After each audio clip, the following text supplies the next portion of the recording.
Welcome everyone. This is the IRB webinar on data collection using online surveys questionnaires. This is Dr. Turaga here, the IRB chair and manager, and we welcome you all to this webinar. I just want to let you know that there is a Q&A button at the bottom of your screen, but please wait to post any questions until the end of the webinar, until we finish the presentation. And we hope you enjoy this webinar. With that being said, I turn it over to Dr. Miller. Hi, my name is Heather Miller, and I created this webinar based on the applications that we get, and I hope that it will be helpful for you as you consider your study. All right, I'm going to take my video off so we can focus on the screen and look at today's presentation. So this presentation is going to be about the use of surveys and questionnaires and submissions to the IRB. The goals of this presentation are to address how to collect data from participants using these types of data collection tools, what you need to consider when you're thinking about your IRB submission, and also things that you should consider in regards to feasibility and your research. So while the IRB focuses on the protection of human participants, we often, based on our experience, can see some pitfalls or some potholes that you might run into. So we try to let you know that based on our experience. So what's what? I wanted to make sure that we're all on the same leveled playing field here. So a survey is a measuring instrument, and a survey usually measures a construct, like something you can't see, like employee satisfaction, or leadership style, or IQ, or religiosity. So it's often something that has a multiple rating scaled with it, like the agree, disagree, and it's best to call it a scaled instrument. So a survey is something that is often valid and reliable, often it measures a construct, often it has a validity and reliability associated with it, and you can find that information about the survey from whoever created the survey. A questionnaire, on the other hand, doesn't offer validity and reliability, but it's a way to collect information from participants, and it's usually created by the researcher. Although sometimes we see questionnaires that are adapted from existing questionnaires, but again, it's not valid and reliable. It's a way of collecting information, and it can be done in different ways. Everything from a fill in the blank to circle, a response. So that's the difference between a questionnaire and a survey. So there's some things that I want you to think about right now. When you're thinking about what you've done in the past, what you might have answered from different people or researchers or people who call you, I want you to think about some things as you are going to move forward with your own research. So here's some stuff that I think is pretty important. All right, the first one is what platform would you use to collect the information that you want? There's a lot of them. SurveyMonkey is probably the most common one we see. Qualtrics is an excellent platform. There's MindGarden, Prolific, mTurk. There's no shortage of different platforms that our learners use to collect information. So when you think about these platforms, how are you going to use that platform? In some cases, the platform is used and you set everything up. And in other cases, the platform or the company will be something that you pay for and they will collect information for you. I'm going to talk more in detail about that. But the platforms are used in many different ways, and what you need to understand is how will you use it. And you need to empower yourself with the information about how you will use your platform. So the next one is who will have access to this information? Is it going to be you and your committee? And of course, the AQR reviewer, that's part of our process. But what are you asking the participants? And who's going to have that personal information that you might collect? In some cases, there are third parties that are involved that might have access to your participants. And so you're going to want to make sure that you understand the full way that you'll be using that platform. Will the participants be compensated? That's another important thing to consider. And that can also help with feasibility. Let's say you have a questionnaire where they have to actually type in responses. People will do a lot for just a little bit, like maybe a gift card to Amazon or a gift card to something in your local community. And the other thing that you really need to consider is the information going to be confidential or anonymous? And I'll review confidentiality and anonymity at length. And you might think, well, why do I have to know all of this? Why does the IRB care about all of these specific things? Well, it's all because of informed consent.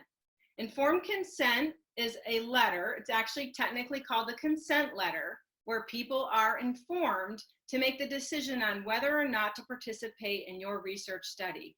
And what that means is they need to understand 100% about what they're about to get involved with. So what I want you to think about is that if you are going to participate, or you're going to ask somebody to participate in a research study, it needs to be 100% clear what those criteria are. Who is it that you want to participate in your study? That criteria, it's called the eligibility criteria, describes exactly who you want to be in your study and what they have to do. So for example, maybe you want to talk to people who are over the age of 18, who own 2 or more dogs, whose dogs need to be walked 3 or more miles per day, and whose dogs are from the Humane Society. Let's pretend those are the folks that you wanted to talk with. If that's the case, if I'm a dog owner, I would be able to look at that dog, that sign, or that recruitment flyer, or that information and know, wow, I qualify to be in that study. So when you're thinking about who will be in your study, you need to be very precise. In addition, you need to be very precise about the things that you're going to ask them. We're going to talk more about this, but it's called personal identifiable information.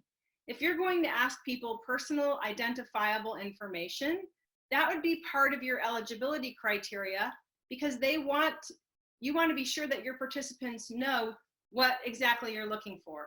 So if you want them to answer personal questions, that would also be part of your criteria. People who are over the age of 18, who have dogs, who walk 3 miles a day or more with their dogs are from the Humane Society, and they're willing to answer personal information. So we're going to talk more about this. So hopefully you're getting the big scope of things, right? What type of interface are you going to use to collect that information? What kinds of questions are you going to ask? Who do you want to ask those questions to? All to remember that we need to make sure it's 100% clear to the participants. This is just a side note. This conversation and this entire PowerPoint will be posted, and we have some other excellent videos that are on the DC network that already talk about eligibility and informed consent. I just wanted to make sure that you were aware that these resources exist already on the DC network. So let's go back to think a little bit more about your personal situation. Now that you've considered, who do I want to talk to? Who's going to see the information? How am I going to collect it? Now we need to think about, is the information that you're going to collect confidential or anonymous? This is often a source of confusion, and often researchers will use the words interchangeably or at the same time. What you need to remember is that something's anonymous only if you don't know who answered it and you can't figure it out. So it's not just, well, I made it anonymous, but if you were to put, let's say, a survey at a little tiny organization and you made it anonymous, but you're asking so much personal information that you could then weed out who it really was, well, then it's not anonymous. So you really need to think about, when you're formulating your study and who you're going to talk to, if it's truly going to be anonymous or if it's confidential, meaning you know who you are talking to. You've sat down in an interview, or you need to connect a survey instrument to an individual. Often we have researchers who want to have a survey and then they want to also interview the same individual. So therefore you're going to know who's who. You would need to connect those two pieces of data collection together. But as you step into your research and as you consider it, you need to consider, is the data collection that's going to be collected anonymous or confidential. One way to think about anonymity is if you go to the grocery store and there's somebody sitting there and they have 3 bowls of potato chips and they have a little tiny piece of paper and they say, did you like the potato chips, the salt and vinegar, the barbecue, or the traditional sea salt? And you would just circle the salt and vinegar because, of course, everybody should circle the salt and vinegar because those are the most delicious. And you would put that, you'd stuff that in the ballot box. When that person got home, they would have no idea that it was me who circled the salt and vinegar potato chips. So as you consider who you're collecting data from, you need to keep in mind, is this part of my data collection confidential? Will I know who they are? Or is this part of my data collection anonymous? I'm not going to know who they are, because all of this ties back to the use of the platforms, the SurveyMonkey, the Qualtrics, the Mind Garden, the Prolific, because there are different types of settings and that you can establish as the person running the app. There's certain types of settings that you can ask for if you're paying for data to be collected for you that will determine whether or not the data are anonymous or confidential. So I'm spending a lot of time on this because this is sort of like, this is like the foundation. Understanding this concept and all of the different pieces of data that you collect will greatly help us and the IRB help you make sure that you're meeting the needs of the participants, of the federal regulations, and of our practices within GCU for those consent documents. Okay, that was a long explanation for both anonymity and confidentiality. I hope that it underscores the importance. But again, I want to circle back. The reason that we're talking about this is all because of the consent letter. The consent letter and the use of the consent letter in these different platforms must be clear. And there's no exception. When we get a submission within the IRB, there's wiggle room here and there for things. But with informed consent, there is zero wiggle room. We have to follow our template. We have to make sure the information is clear to the participants about what they're getting involved in, and it has to be consistent. So we're very much rule followers on this one. Often IRB applications will be sent back because the researcher isn't able to clearly articulate if the study is confidential or anonymous, or who exactly is trying to be a part of the study, who they really want to be part of the study. So these are all things to consider. So let's talk about the consent letter here for just a second and for the next 5 minutes. When you think about anything that you've ever been involved with and anybody who's asked you to do something for you, so remember, participants, unless you personally know them, they really don't have anything vested in your study. They're not going to really benefit from you getting your degree directly, right? So what you're going to want to do is you're going to want to make sure that when the participants are looking at your materials, that they understand what they're going to have to do. And that is outlined here with our key information and the title of our study. It has to be clear to the participants when they look at the title of the study and when they look at the key information, what exactly do they have to do, who's going to see it, where is it going to be, how long is it going to take them, and this ties right back with those different applications. For example, if you used a company called Mind Garden, in some cases, they send out the survey instrument on your behalf, and you get the data at the end. They have a participant pool, or you pay for them to send it out to a participant pool. But in the end, the reality is that you don't know if somebody else is going to see the data. You don't know if those third parties are going to have access to the information.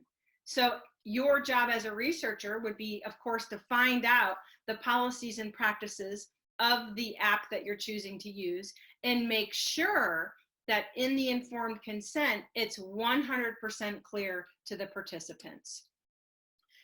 We have different sections within our informed consent that speaks to this. Who's going to have access to my information? So will a third party have access to the data? And if so, it needs to be clear to the participants. If you're using a company like SurveyMonkey, Prolific, or Qualtrics, sometimes they have their own structures for compensation. And it might just simply be a sentence that says, you will be compensated as per the agreement you have with SurveyMonkey. You will be compensated as per the agreement with Prolific or Qualtrics or MTurk. But again, empowering yourself with the information from these companies on the front end as a researcher will help you make sure that the information is clear to the participants and us at the IRB. In addition, who's going to see all of the data? This is very, very important. So again, if you're using a company and there's any types of third-party access to the data, the participants need to know. And we have these headings within our informed consent. They're all laid out, and all of that has to be clear. Now, I know I've talked about confidentiality and anonymity a lot, but if something is 100% anonymous, then nobody will be able to link the data to the participant. But if it's confidential, then somebody might be able to link the data to the participant, even if you're using one of these survey apps. So again, understanding how the app works is very important. I know from talking with different researchers that researchers will pay different amounts to different companies. Some of the apps will provide you with a lot of services, a very strong knowledge base, and other ones are a little bit, less helpful. So you're going to want to empower yourself with what app and the approximate cost. So as you design your research study, you're clear on what will best serve you personally. Some people need more tech help, and that's fine, but you might have to pay for it. So again, you need to know that up front. But this is important because, again, and I have the scam likely. I get these calls all the time on my phone, and I just made a screenshot the other day. I'm not going to answer this phone call and say, hey, my name is Heather Miller, and then give them a rundown from there of all of my personal information. I'm not going to tell them how much money I make. I'm not going to tell them my education level. I'm certainly not going to tell them where I live. And so you have to think about the personal information that you're asking participants, and if it's very clear, because the minute the participants start getting involved in a survey and they realize that, wait a minute, I didn't know I was going to have to answer these questions. And remember, participants don't have to answer anything they don't want to. The second they start seeing that, they're less likely to complete the survey, and they're going to check out. And then this becomes that, at the beginning when I talked about feasibility issues, this becomes a feasibility issue because now all of a sudden your participants do not want to get involved. And as you all know, it's in the news every single day. People do not like to share personal, private, identifiable information anymore. It's constantly an issue about social media and what's happening and who really has access to it. It's talked about every single day in the news. So when you're thinking about what you're asking participants, you want to make sure that the information that you need is clear so they can make the decision to be in your study. Or do you really need to ask them that information that might turn them off from being in your study? So let's talk specifically a little bit more about informed consent and what it means to be in an anonymous study. Our templates have a lot of directions, and we understand that. This is something that IRBs everywhere struggle with. The best way to give researchers the information. Do we have multiple templates? Do we have a single template? How can we best support our researchers? The bottom line is that there's no one way and there's no magic bullet response to make it really, really very, very easy. It's truly an act of sitting down and reading the directions. I know that sometimes I feel like a fourth grade teacher, and I know it's frustrating because when I go through these processes myself, I have to take deep breaths and put myself in the ability to really focus. But please know that we have tried really hard to provide you with the information that you need. If in fact you determine that your survey or your questionnaire is going to be anonymous, it means that you will not be collecting any signatures, right? Because then you would know who it is. It means that you're not going to be presenting anything to the participant because, again, it's totally anonymous. So when you look at our survey, when you look at our consent templates, please notice the purple italicized font directions because it tells you what to do.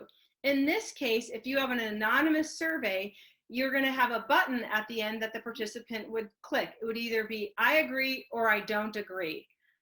So this is different than if your questionnaire is going to be confidential. And you can see I got a little happy with my editing tools that I figured out how to use within PowerPoint. But in the end, all the red X's mean that's not part of a confidential informed consent letter. In informed consent, if you have a confidential study, you're going to have a signature. So you wouldn't have both the I agree and do not agree in the signature in the same letter. The IRB loves directions. We are the rule followers within the research world. We are the people who have to make sure that our research is clean when other people see it, it looks presentable, and that we are following the federal regulations. We represent that piece of research. And so we have an eye on detail that is, precise. I'll use the word precise. Again, the information is all contained within our consent letter. And you just need to make sure that if you have questions, let us know. But in a nutshell, if your study is confidential, you won't have those buttons. Okay, so because I'm continuing to talk about the consent letters and that the participants need to understand what's going to happen and they need to understand if or not they're able to be in the study, it also has to be readable. You'll notice that we have readability calculators, and if you have been involved in research studies, you'll notice that information that comes to participants is supposed to be readable. That doesn't only mean in terms of sentence structure. It also means in terms of format. So let me give you an example. This is an informed consent that came through for a study on SurveyMonkey. And actually, the information within the informed consent is really good, but look how crunched up it is. And it's hard to see the headings. Like the words key information, it's all capital, and I like that because I can see it, but it would make it easier if it was bold, but everything's sort of jammed together. When you submit your research and you have created your survey, if you're using the app, we ask you for the link. We want to make sure that the information in the informed consent, that number one, it's the very first thing that the participants see, because you may not collect data prior to informed consent. So what happens is you have your recruitment letter, and your recruitment letter would have a link to your survey, and the very first thing in the survey is the informed consent. And we also make sure that it contains the information that makes it clear to the participant, and also if it's readable. And you can see here that the information here is good. You have to be 18 years old, but younger than 65. You have to be working as a full-time public teacher. You have to be willing to answer 2 demographic questions on how long you've been teaching and in which grades. And you'll be asked to be in a 45 question online anonymous survey. So it's pretty clear what the participants have to do, and it's pretty clear on who they are. I did cross off, I blacked out, the actual state was there, but it's just so crammed together that this would be sent back and it would say, please format so that the participants can read it. Please make sure it's not, crunched together. Now, let me give you another example. You're going to see the difference. So everybody just kind of take a look at this. The way the text is on the screen, okay? Wait for it. Boom, look at this one. Now, in some cases, you can see it's still a little crunched, but all of a sudden the readability went way up. I can totally see the headings. They're bold and underlined. There's bullet points, and I can also see the different sections. The presentation of the information collected, privacy and data security have been pulled apart. So the information is much more readable. And this is what we double check. And in this case, this researcher was using SurveyMonkey. And again, SurveyMonkey, if you pay for their support, they have a lot of support to offer. All right. There's other apps that are out there, but we want to make sure that your app is secure. So in our presentation next week, we're going to talk more about data privacy, and I'll really hammer home the ability of making sure that your data are kept private and that individuals are not compromised based on your research. And because this is such a big issue, there are some apps that are not the best apps. They're just not secure. Google Forms, Microsoft 63 or 360 Forms, Typeform, these are just a few of the apps that are not good choices because they're not secure the same way that SurveyMonkey or MindGarden or Qualtrics or Prolific are. So again, this is something that you need to consider up front. While there's no disagreement that Google Form can collect information, the security of that information is not up to par. So you're going to need to consider the investment that you'll have to make in order to use these apps for your research. I said that before, but I'll keep saying it because it's part of the whole big picture. It's important for us to make sure that our participants, again, know what's expected and that the information is clear. So Typeform is a type of app that is, it's an app. It's not like typing on a form. Typeform is a name of an app that recently came across my desk, and so it's not a secure app. I did some research on these things. So let's just think a little bit about feasibility. And again, in the IRB, we will not, if your research has been approved by your committee, unless there's something, really egregious, we'll do our best to help you get your study approved. However, we are noticing a trend, and I sort of coined the phrase research fatigue or information overload. You might think about it like this.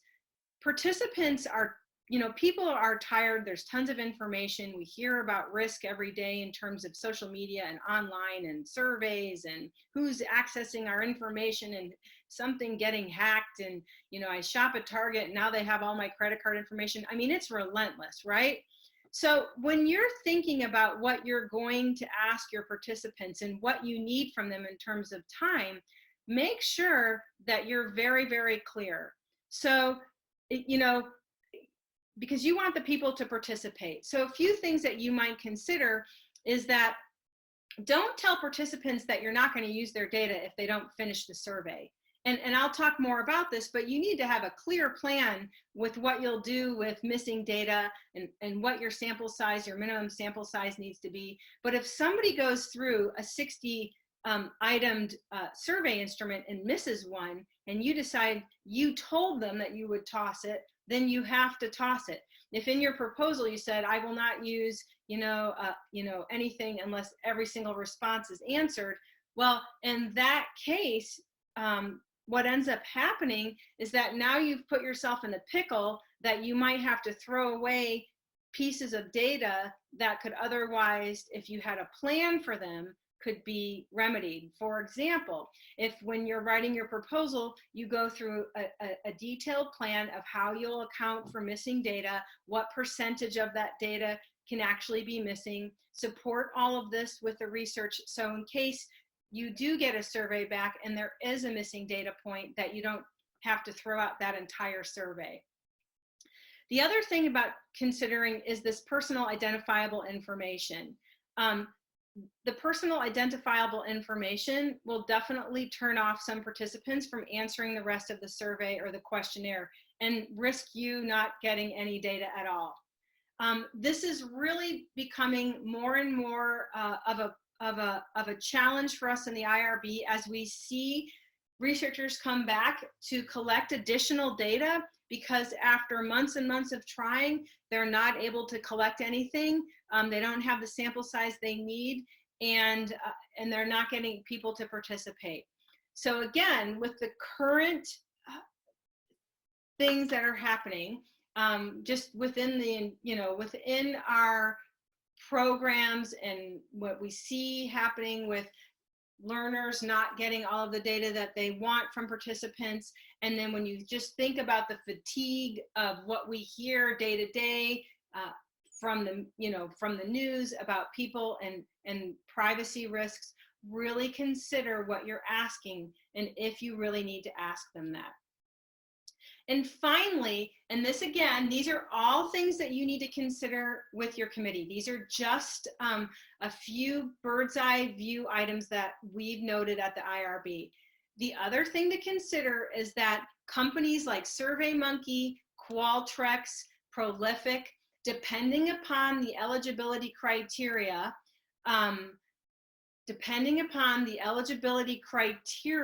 that you need, like if it's something that they can help you with, these companies all have pools of individuals that they will pull a guaranteed complete sample from. So what that means is, let's say I recently had one of my own learners use Prolific.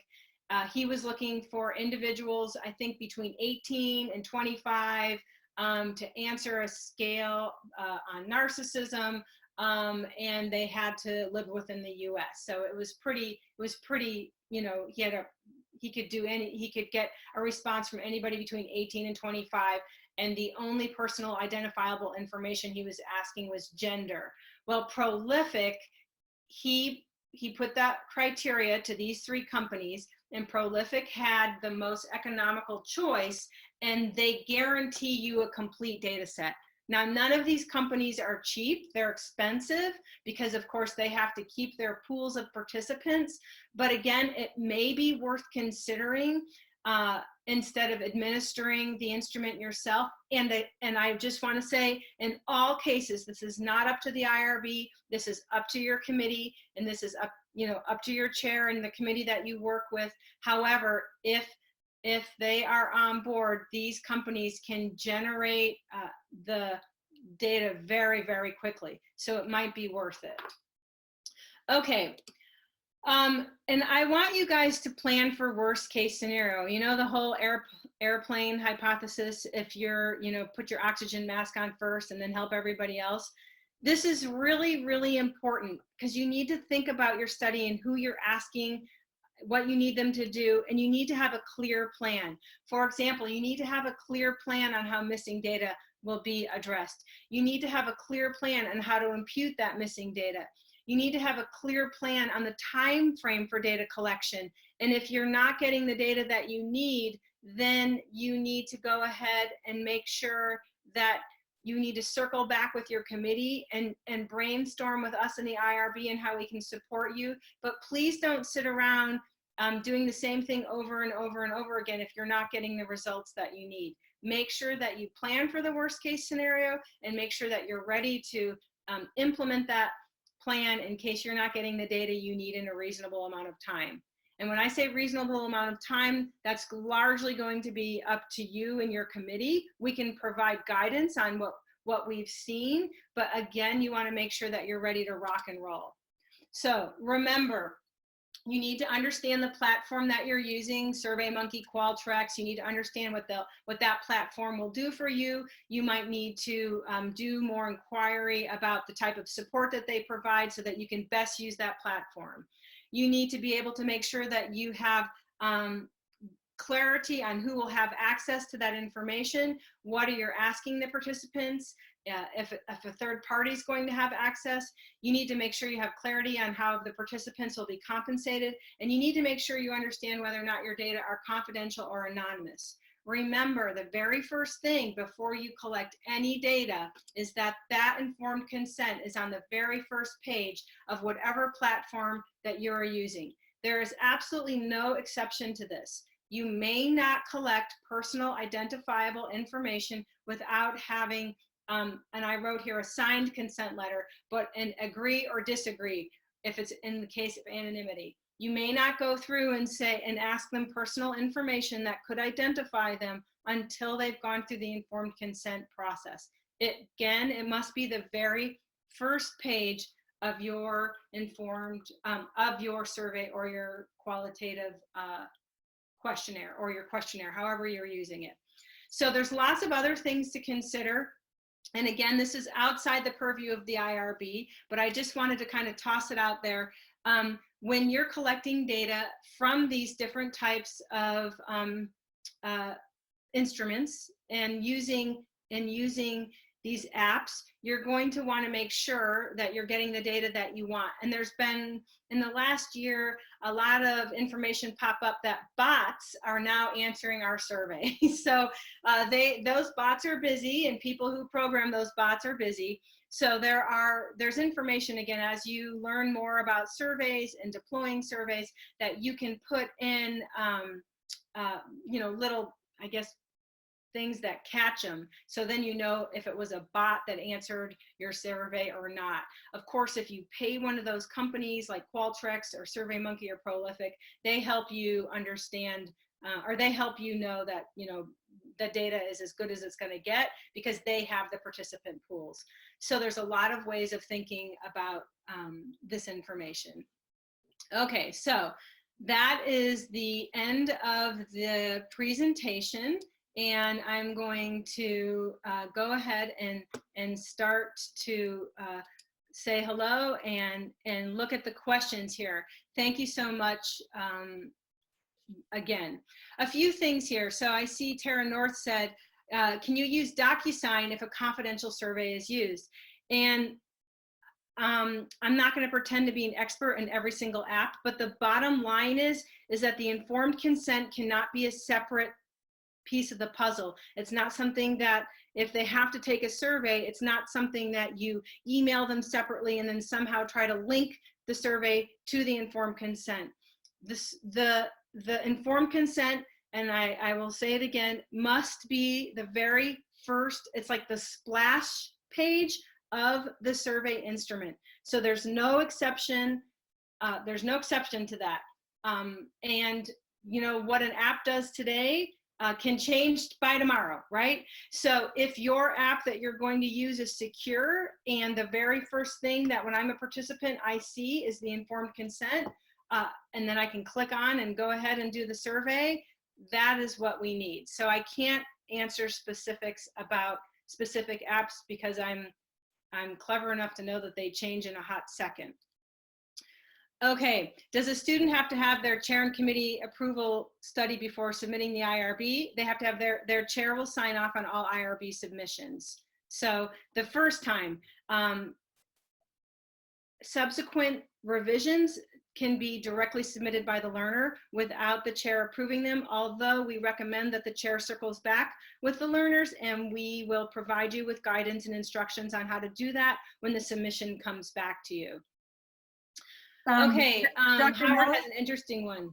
Can Yes. Dr. Miller, can I jump in on that Sure. as well? So with regard to the chair review of materials, I think there were two questions from the same person, Larry Reagan, and we really want the chairs to review all of the IRB materials prior to the learner submitting to IRB, right? Because that's where the learner and the chair can collaborate, make sure that the materials are clean, neat, and tidy, and are ready to be submitted. Because if that's done ahead of time, then it's less, that reduces the number of revision cycles, or potentially reduces the number of revision cycles that may occur if, the documents get submitted. And we do ask, within the IRIS system, there is when the learner submits, it does go directly to the chair. The chair has to, approve it for submission, but sometimes that doesn't mean the chair has really thoroughly reviewed every document that's being submitted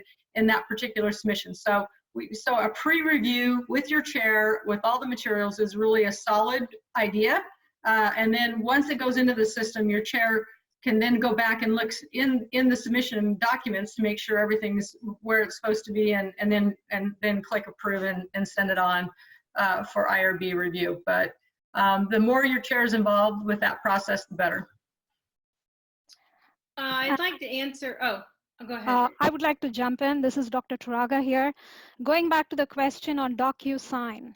So DocuSign is allowed for a confidential survey. However, if you're administering the survey on an online platform, such as SurveyMonkey or Qualtrics, they usually let you provide text boxes within the consent. So the participants can go in and type their full name and provide a date if you need the date on the consent as well.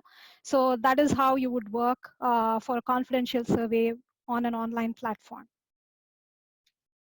And yeah, and Bill Banks asked that question. How would you recommend a signature be obtained? They just type it. They just type their name. Just type their name in. You can keep, and we recommend and we ask you, you should keep records of all the informed consents. Most of those apps that you pay for as a researcher, you have access to that information, so you would have everything. And let's say the IRB audited the study, you would be able to present that information, including the signed informed consents. If it was a confidential survey, you'd be able to provide all of that to the IRB. So I think Tiffany said, would you need to have a personally signed informed consent from confidential participants? So I want to make sure that we're talking signature the same way. You have to have their name. They can sign it. Like some apps are clever, you use your mouse and you can make your name, or some you can, you type their name. Most of what we see within SurveyMonkey and Qualtrics is that they're typing their name. How do you know if the app is secure? Well, I wonder, yeah, that's a magic question, right? I wonder, think about the news this morning.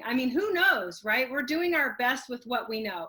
What we know is that companies like Qualtrics, SurveyMonkey, Prolific, Amazon, of course, is trying really hard. That's MTurk, that they're doing their best to provide apps that have secure information and also to abide by the laundry list of rules. California now has rules regarding private information and collecting data from California residents.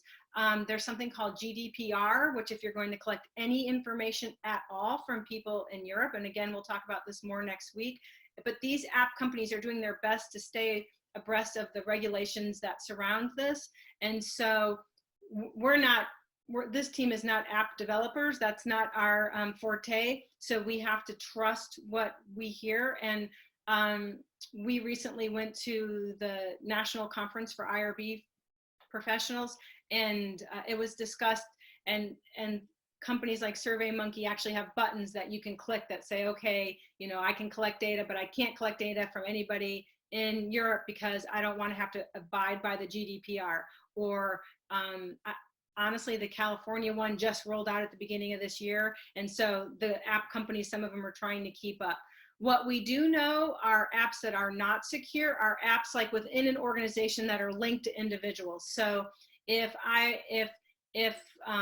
something that would say, when organizations have their own systems, and so it's not truly anonymous because it could be linked to an individual through the organization. I hope that I feel a little bit like a politician with that answer, but it's the best, most truest answer at the moment, and it could change. So I don't want to throw any babies out with bathwater, but some apps will develop and get better, but right now the ones that we see the most that are the best are SurveyMonkey, Qualtrics, Prolific, and MindGarden is a company that offers has a very detailed privacy and security for their participants.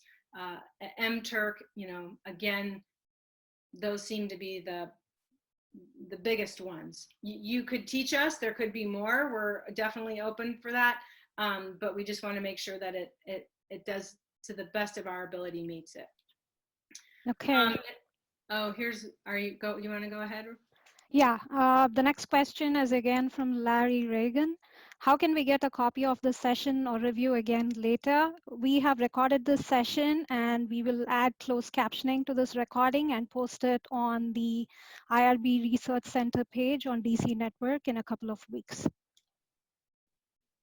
The next question is from Justina. Will there be a webinar on using social media for sample collection? That's a great suggestion. we'll try to revisit that and plan something.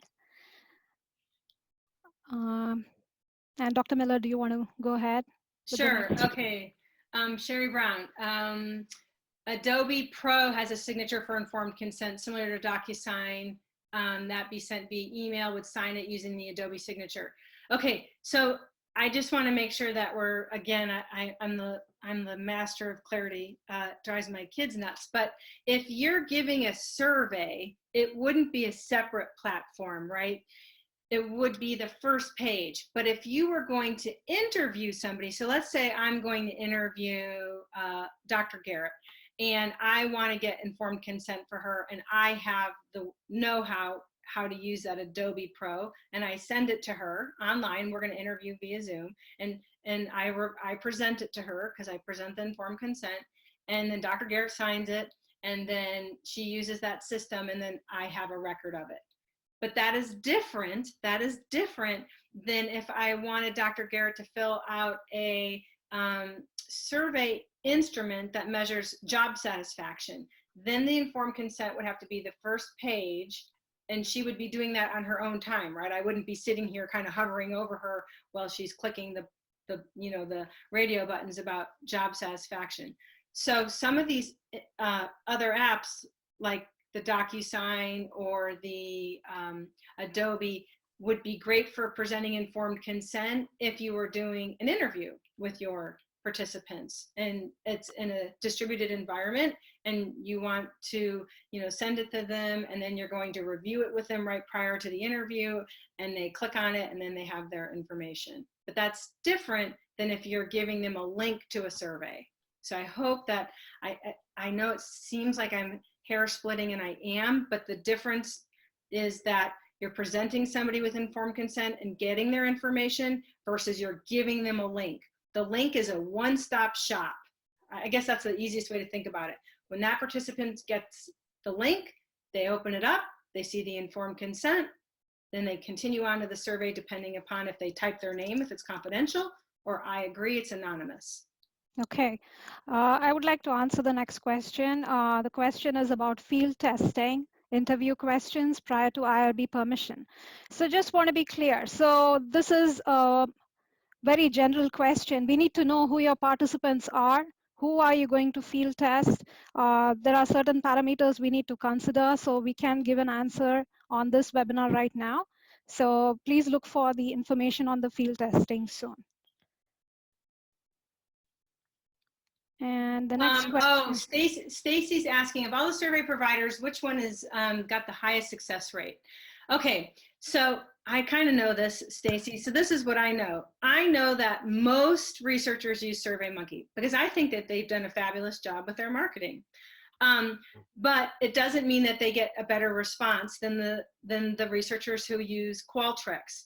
The difference is if you pay to have the participants. So if your criteria allow you, like I want K-12 teachers who are science, who've been a teacher for 3 years, if your criteria allow and you are going to pay one of those survey companies to collect the data for you based on your participant, based on their participant pool, you'll have data in 40 minutes, okay? They're fast, fast, fast.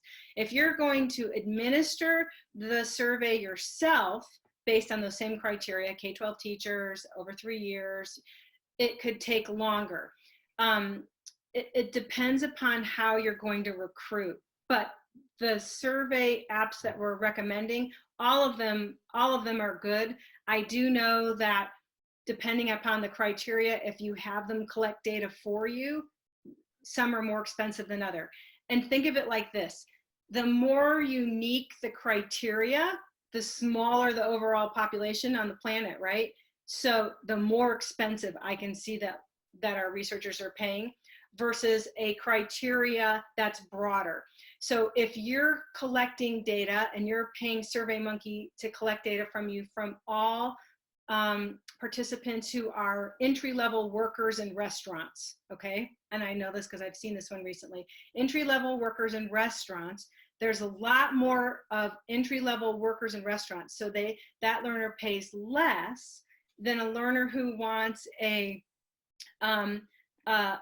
somebody who's been a nurse, mid-level manager, a doctor of nursing practice for at least 10 years in a hospital that's, you know, run within a state. So now your participant pool shrunk. So they still exist, but they cost more. That's if those companies are recruiting for you on your behalf. I hope that the difference makes that I'm making sense. Regardless, it depends on if you're going to try to use the app to collect data or if you're paying the app to collect the data for you. That's a long response. That's okay. The next question is about duration for IRB approval. So the first thing is, does the student need to resubmit to IRB if it takes longer than 1 year? So it depends on what kind of review it is. So if the learner received IRB approval for an exempt study or an expedited study, they don't need to come back to the IRB. However, if the student has had a full board review approval, they need to submit a continuing review as long as they're collecting, for however long they're collecting the data for. And the duration for IRB approval for exempt studies, it's between 14 to 20 days right now. For expedited studies, from 22 to 26 days. And full board studies take anywhere between 90 to 120 days from submission to approval. Okay, I want to answer, I'm going to skip Bill Banks' study for a second, and I want to answer Leslie Graham's study because this kind of goes with an ongoing challenge that we have. When I, in my presentation, asked you to think about, you know, your study, you need to think about the sequence of events. So in this case, it says, if a student is using a survey first, and then we'll interview the participants that return the survey, do they need to have a yes, no button on the consent form, or do they need to have a signature at the interview? Okay, so here is, I'm looking at the clock. I'm gonna try to do it as fast as I can because this is a big issue and not a short answer. So here is the deal. You need to decide first and foremost, is that survey going to be anonymous? If you say it's going to be anonymous and then they click I agree and disagree, technically, you can have a space in that survey that says, if you choose to participate in an interview, I will contact you. So they don't have to put their name on the consent form. They're not going to have to do that. They can go ahead and they can take the survey and click I agree, and then they say, yeah, you could contact me for an interview. However, if you need to link the person, like if I'm giving the survey to Dr. Garrett and I need to link it to her, then you don't need to burden our participants with giving them informed consent over and over. You could have her, if she's first filling out the survey, she would type her name, and then when I interview her, she would have already gone to the informed consent process. Now I would probably, because I'm a good researcher and I care about my participants, I would probably review it with her again, but technically you wouldn't need a signature. If you're looking at all, so those are two scenarios. The third one is that you don't need to link, right? So you're going to interview teachers and you're going to give them, the same teachers, the survey. If you don't need to link it, then you can make your survey anonymous, and we tend to have higher rates of return on anonymous surveys in general. And then you can say, hey, if you're interested in an interview, you know, please contact me. And then you don't know if it's the same guy who took the survey or not. So when you interview them, then you would have to present them with informed consent. But this all stems back to the roadmap of your study. Often when I talk with researchers and I say, do you need to have the same, like if you have 20 people, do the same 20 people have to take the survey and be a part of the interview / focus group? And often they can't answer that response. They don't know. So you need to consider not only your eligibility criteria of who you want to speak with in general, who's going to be in your study, but what do you need from each person? Do they all need to do all of the activities? Or can some people might not want to be interviewed, but they're like, hey, I'm willing to fill out a survey. This is something that the committee needs to decide. From a feasibility point of view, I can tell you that the more you ask of people, In some cases, we see upwards of 3 to 5 hours that a participant has to participate in a study. Then you're going to have issues with keeping those people and getting the data you want. So when you think about your study, think about who you want it from, the order of events, and what you need from them to help you decide if you're going to have a confidential informed consent or if you're going to have an anonymous informed consent. I think we just have 5 more minutes, but there's an important point that I'm seeing from a couple of questions. I think it was about using Google Forms or Microsoft Forms. I saw a question being asked that if the site requires you to use one of those to collect data. I think the most important thing to consider when you're using Google Forms or Microsoft Forms or Typeform is if it is confidential data. If you're collecting, any kind of personal identifiable information, you don't want to store it on the cloud. All these forms, Google Forms, Microsoft Forms, and Typeforms store the data on the cloud. So that is a privacy issue. So you want to be careful. Okay, we have, Bill Banks, I think that it would be best if we tabled your question and that I can try to answer that, and you could send an email to IRB and just put attention, Heather, because I have a number of questions to ask you regarding what you've written, and unfortunately we're low on time. Yeah, we just have 4 minutes. Yes. So somebody's asking about MTurk. People use it all the time, especially psychology stuff. MTurk really kind of got a participant pool of people willing to do with psychology.